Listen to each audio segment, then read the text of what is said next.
Adding new contacts to Mailchimp is essential for growing your audience and managing your email marketing campaigns. Here's a step-by-step guide. Log into Mailchimp. Go to Mailchimp's website and log into your account. Navigate to Audience. Click on the Audience tab from the main dashboard.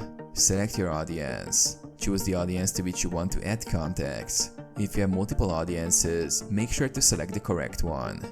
Add contacts. Click Add Contacts and select Add a subscriber or import contacts, depending on how you want to add new contacts. Add a subscriber manually. If adding a single contact, enter their email address and any other required information.